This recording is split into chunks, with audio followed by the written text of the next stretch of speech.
Hello students, welcome back to the biology class. So in the last class we started a new chapter, that is chapter number 8 according to NCERT, Human Health and Diseases, and we started the concept with the help of definition of health and what exactly we understand by unhealthy or a disease situation. And we also learned that the diseases are of various types. So we learned in the last class that health is a state of complete physical, mental, social well-being and is not just the absence of disease. And we learned that disease is the malfunctioning of the body or a part of the body due to one reason or the other. And we also learned that diseases are of various types. So we learned congenital diseases are those which are generally genetical in nature, and they are present from the birth of the person.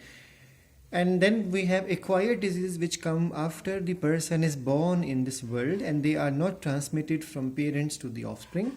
Then acquired diseases again of two types: communicable, which spread, that means infectious diseases which spread from person to person, and non-communicable or non-infectious diseases which do not or which are not able to be spread from person to person. And non-communicable diseases are of many types, like autoimmunity or autoimmune disease, cancer, then lifestyle disorders, then we have mental disorders, even allergy also. Out of these, autoimmune disorder, cancer and allergies we'll be learning in this chapter. Communicable infections are called as contagious if they spread with the help of direct contact, and they are called as non-contagious if there is some other mean or mode of transmission. So direct contact is absent in non-contagious diseases. For example, with the help of some insects, like mosquitoes are there, spreading a large number of fevers and all. We learned that the diseases can be even classified with the help of their agents. So there are different types of agents. For example, biological agents, we have nutrient agents, we have chemical agents, physical agents, as well as the mechanical agents of various diseases. We even learned in the last class regarding the reservoir of infection, or what we call as reservoir host. So there are some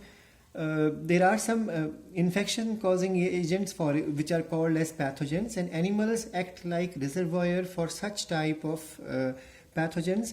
These animals do not show the symptoms of disease, they do not contract the disease, but they only act like a reservoir or a storehouse of these microorganisms or pathogens.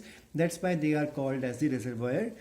We learned the list of various bacterial diseases in the last class, because as per the NCERT, the first diseases discussed in the NCERT are bacterial disease. We learned about typhoid, that typhoid is also called as enteric fever. It is caused by Salmonella typhi, which is a gram-negative anaerobic flagellated bacillus bacteria. It is transmitted through flies, finger, feces, contaminated food and water, and its incubation period is 1 to 3 weeks. We learned that it infects the blood and as well as the intestine, and there are symptoms like headache, then fever, loss of appetite, constipation and delirium. And the diagnosis as per the NCERT mentioned is the Widal test. Pneumonia is caused by Streptococcus pneumonia or pneumococcus, and it is transmitted through the airborne droplets, and these droplets come out when an infected person sneezes or coughs, and the incubation period for this disease is 1 to 3 days. It infects the lungs, but not the entire lung, some of the lung lobes it infects, and symptoms again include fever, then rapid shallow breathing, dry cough, and later if the conditions deteriorate, if treatment is not taken, then the cough will give rise to sputum, which would even start carrying blood in it. We learned about plague, diphtheria and dysentery in the last class, and I told you NCERT only explains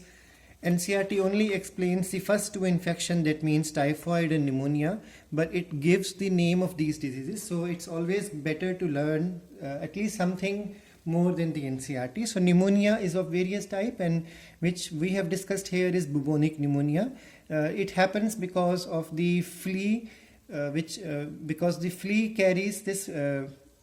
The flea is carrying the bacterium. The bacterium name is Yersinia pestis, and the flea is also present on the surface of rats. So rats carry flea, and flea carries Yersinia pestis, and with the death of the rat, the flea will leave the dead rat and will start searching for other source. So it basically comes to human, and thus it is possible it can transmit the bacteria to human.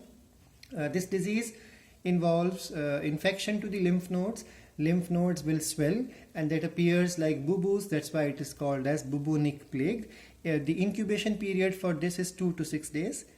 And diphtheria is caused by Corynebacterium diphtheria. There is cough, sneeze, talk, as well as the close contact are the mode of transmission.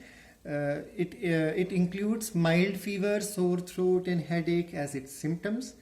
And dysentery is caused by Shigella shiggi. There are many other bacteria responsible for dysentery, but this is the most dangerous one, and it is transmitted through contaminated food and water, and it affects the alimentary canal. And the symptoms include frequent stool, and stool may carry mucus along with blood, and abdominal cramps are there. So let's understand few of the more bacterial diseases followed by the viral infections in today's class.